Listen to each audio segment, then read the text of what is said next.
Bonjour à tous, je suis Mélanie, votre hôte pour ce podcast rendu possible par la marque de nutrition sportive Foxy. Sur Fox Endurance, je donne la parole aux acteurs passionnés du monde du sport d'endurance tout en vous partageant mon expertise en nutrition du sport. Mesdames, messieurs, soyez les bienvenus dans cet espace dédié à votre performance et votre santé. Je vous propose donc de vous raconter un petit peu mon parcours autour de la nutrition du sport. Donc une première partie pour vous expliquer un petit peu comment en fait je suis arrivée dans ce milieu de la nutrition du sport. Donc le sport c'est quelque chose qui m'a toujours animée, ça a toujours été vraiment depuis petite le sport, je savais que c'était quelque chose qui était important pour moi. J'ai fait énormément de danse, donc j'ai dansé pendant plus de 15 ans et la course à pied a toujours été là en sport de fond. Ma mère en a fait énormément plus jeune et a continué après mais en moins grande quantité on va dire. Mais la course à pied a toujours fait partie de moi et je me suis lancée dans le triathlon en 2019. Et donc là ça a été une histoire d'amour clairement et je suis tombée dans le triathlon et après j'y suis restée, j'ai arrêté la danse et je me suis consacrée exclusivement au triathlon. Donc les sports d'endurance, grosse passion. Et alors comment je suis arrivée dans la nutrition ? Initialement moi je voulais être pédiatre, j'ai vu des études de médecine, je voulais plus être pédiatre. Voilà, globalement. Hein. Et faut savoir qu'il y a une goutte de sang, je peux tomber dans les pommes. Donc, pas très bon calcul l'histoire là. Donc, le milieu de la santé en tout cas m'a toujours intéressée. Je voulais faire un métier utile, je voulais rendre service. Et à titre personnel, à l'âge de 15 ans, j'ai rencontré une diététicienne, donc Barbara Lemaire, à qui je fais un énorme bonjour si jamais elle écoute ce podcast. Parce que cette personne a eu un déclic à la fois personnel et professionnel pour ma part, dans la mesure où, à titre personnel, les conseils qu'elle m'a proposés en matière de nutrition ont fonctionné pour moi.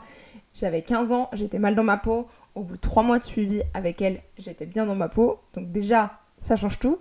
Et surtout, c'était comme une révélation pour moi. Je revois encore ce moment, j'étais dans mon bain, j'étais au milieu du suivi en nutrition. Et en fait, j'ai dit, mais c'est ça que je veux faire moi. C'est ça le métier que je veux faire. Tu te rends compte comment tu rends les gens heureux ? J'ai dit c'est ça que je veux faire. Je suis descendue à la fin de la douche, je dis maman je sais ce que je veux faire plus tard. Et voilà, et donc là j'avais 15 ans et j'ai dit c'est ça le métier que je veux faire plus tard et ça n'a jamais changé. Donc bien évidemment le métier de la nutrition c'est un métier qui me colle à la peau vraiment depuis toutes ces années et je suis hyper heureuse de faire ce métier aujourd'hui. C'est bien mignon une fois qu'on sait ce qu'on veut faire. Alors ça aide beaucoup, hein. Quand on est au lycée de savoir ce qu'on veut faire, ça aide beaucoup. J'ai fait un bac S, oui à l'époque ça existait encore les bacs S. Donc j'ai fait un bac S et suite à ça j'ai cherché un peu qu'est-ce qui existait comme études dans le milieu de la nutrition. Donc il existe le BTS diététique, voilà. Et il existe aussi, alors ça s'appelait DUT à l'époque, maintenant ça s'appelle BUT diététique et nutrition, génie biologie option diététique. Bon, moi il se trouve que mes parents m'ont dit tu feras un master ou tu feras un master. Donc, globalement il fallait que je trouve des études qui fassent de la diététique et qui fassent un master. À l'époque, je pense que c'est toujours le cas actuellement, mais il n'y a que l'école que j'ai faite qui propose un master en nutrition du sport. Qui plus est en nutrition du sport, c'est les seuls à proposer un master en nutrition et qui plus est en nutrition du sport. Je me suis donc tournée vers cette école. J'ai donc démarré un bachelor en nutrition du sport. Le titre exact, c'est chargé de projet en nutrition du sport. Je ne cite pas le nom de l'école, mais vous la retrouverez par vous-même avec les titres de diplôme. J'ai fait un bachelor en chargé de projet en nutrition du sport. Ensuite, en parallèle de ça, j'ai passé mon BTS diététique en candidat libre à côté. Donc je l'ai passé évidemment en 2020, plein Covid. On va en parler juste après. Et j'ai terminé ces études par un master en nutrition du sport et donc le titre final c'est expert ou ingénieur, je sais jamais, expert on va dire en nutrition du sport, je crois que c'est expert en nutrition du sport et donc ce diplôme je suis sur le point de l'avoir là d'ici quelques semaines. Je pense que mes études je les ai kiffées autant que je les ai détestées. On va parler très franchement, il y a eu beaucoup de points positifs mais il y a aussi eu beaucoup de points négatifs. Le premier pour moi gros point positif c'est que déjà j'avais confirmé ma passion. Je savais que c'était ça que je voulais faire. Vraiment, je suis arrivée dans ces études, on m'a présenté les cours et tout, j'ai dit mais c'est génialissime. Le corps humain, moi depuis toute petite, mes parents m'offrent des livres sur le corps humain. Vraiment, le corps humain, c'est une machine qui me fascine. Je me dis, putain, mais c'est exceptionnel ce corps humain, ce qu'il est capable de faire. Et j'avais envie de comprendre son fonctionnement. Et vraiment, avec ces études, on rentre en profondeur dans tous ces sujets. Et vraiment, j'ai adoré tout ce qui était biochimie, pathologie, des matières que les gens globalement n'aimaient pas trop. Mais alors moi, j'ai adoré, j'ai surkiffé ces matières. Et vraiment, comprendre cette partie fonctionnement du corps humain, c'était exceptionnel. Il y a un autre gros point positif que j'ai eu avec ces études, c'est que j'ai eu une vraie révélation pour l'entrepreneuriat. Vraiment, jusqu'à la terminale, l'entrepreneuriat, je n'avais aucune idée. Je m'étais même pas posé la question. Je suis arrivée dans ces études, l'entrepreneuriat n'était plus une option. C'est ça que je veux faire. Ça m'a permis, on a eu aussi des cours de développement personnel qui m'ont permis de mieux me connaître, de poser des questionnements, de chercher un petit peu qui j'étais finalement. Et de comprendre aussi que l'entrepreneuriat était fait pour moi. On va pas se mentir. L'entrepreneuriat, j'ai dit, c'est ça que moi je veux faire. On a eu des cours de compta qui nous ont aussi expliqué les statuts juridiques, etc. Alors, on frotte la surface, hein. On n'est pas rentré en profondeur sur toutes les parties compta. Mais le fait déjà d'avoir été initié, on a quelques bases qui nous permettent après de nous former de notre côté. Et ça, pour moi, c'était un vrai point positif. Donc, une vraie révélation pour l'entrepreneuriat. Aujourd'hui, je vous l'ai dit en introduction, moi, je me considère comme multi-entrepreneur. Je suis à la tête de 4 activités. L'entrepreneuriat, aujourd'hui, c'est ça qui me fait vivre et qui me fait vibrer aussi, d'ailleurs. Mais en tout cas, ça, c'est un vrai point positif que je retiens de mes études. Voilà, maintenant qu'on a parlé du positif, on va quand même parler un petit peu du négatif. Déjà, j'ai fait mes études pendant le Covid. Alors, je sais qu'il y a des centaines et des centaines de personnes pour qui c'est le cas. Donc le Covid est arrivé en 2020, j'étais en bac plus 2, actuellement en bac plus 5, on a eu les grèves quoi. Voilà. Toutes les études ont été rythmées par les gilets jaunes, les grèves, le Covid, etc. Donc en termes de charge mentale, ça a été extrêmement compliqué. L'année du Covid en elle-même avec le confinement a été extrêmement compliquée parce que moi c'était l'année de mon BTS. Donc c'était qu'est-ce qu'on fait, qu'est-ce qu'on devient, on n'avait pas forcément d'informations, mais même au niveau gouvernemental, on n'avait pas forcément d'informations sur qu'est-ce qu'on allait devenir, sur qu'est-ce qu'on allait faire. On était considéré comme candidat libre, donc est-ce qu'on allait passer des rattrapages en septembre, enfin bref. C'était une galère sans nom, les stages étaient annulés au dernier moment, donc c'était vraiment compliqué. Après voilà. Tout le monde était dans ce cas-là, c'était pas moi plus qu'une autre, mais tout le monde était dans ce cas-là. Mais moi, c'est une période que j'ai trouvée relativement difficile à vivre. Ensuite, un autre point qui a été pour moi relativement difficile à vivre, j'ai connu entre 4 à 6 mois, on va dire, de harcèlement scolaire. Un harcèlement scolaire qui a été très poussé. Pour le coup, je vous en reparlerai peut-être plus tard, mais si vous me suivez et que vous allez un peu sur mes réseaux, vous savez que c'est une cause qui me tient à cœur pour j'ai envie de dire simple et bonne raison, entre très gros guillemets, que le harcèlement scolaire, moi je l'ai connu au collège et au lycée. Donc je m'étais dit quand même qu'en études supérieures, on allait me laisser tranquille et la réponse est non. Donc l'établissement n'a pas du tout été derrière moi sur cette période-là. Je ne vais pas du tout m'étaler là-dessus, mais voilà, ça fait partie aussi des points négatifs de mes études, parce que évidemment ça marque et ça marque pas dans le bon sens. Et ensuite... un autre point négatif, c'est que globalement, la dernière année de master, clairement, je voulais travailler sur mes projets. Il y avait beaucoup de choses à faire à l'école. Donc c'est une année, autant l'année de M1, honnêtement, il n'y avait pas trop...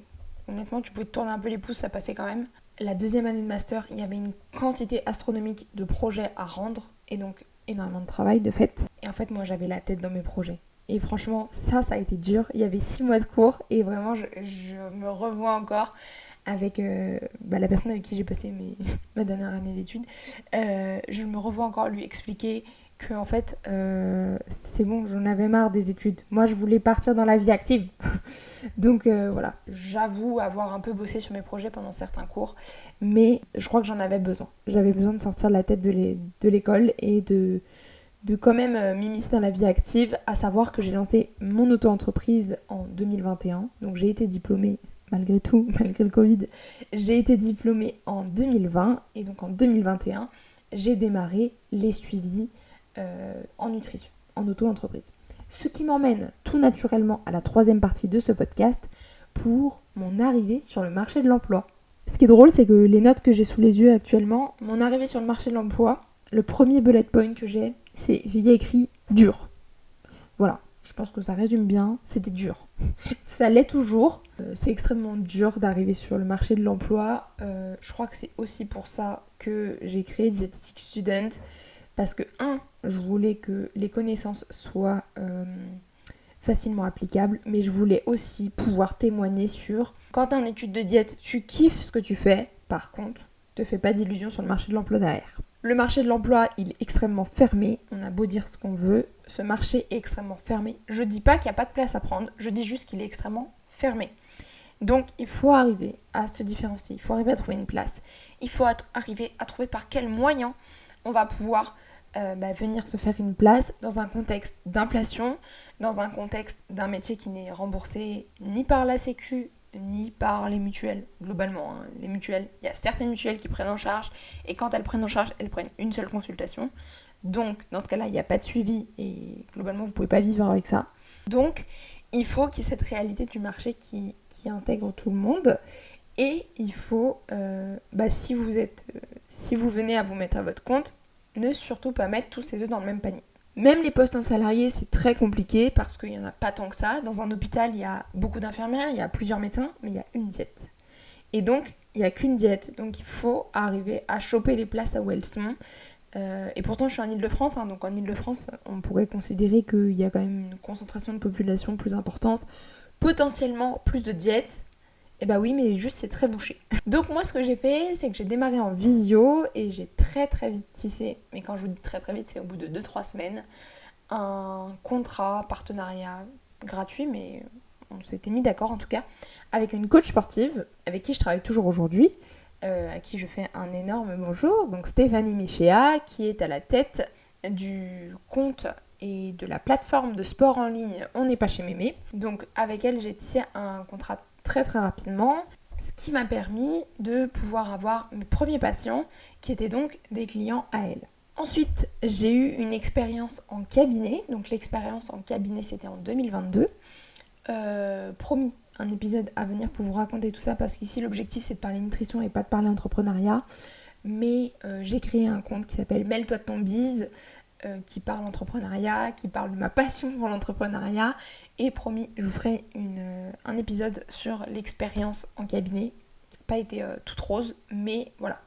C'est une expérience qui a été hyper enrichissante, à la fois sur le plan humain, le fait d'avoir des patients de face à face, parce qu'au final, je l'avais eu que dans mon premier stage thérapeutique, parce que sinon, j'étais que en visio. Donc le fait d'avoir du face-à-face était hyper enrichissant et d'un point de vue trésorerie aussi, ça a été extrêmement enrichissant, croyez-moi. Donc voilà pour cette partie sur mon arrivée sur le marché de l'emploi.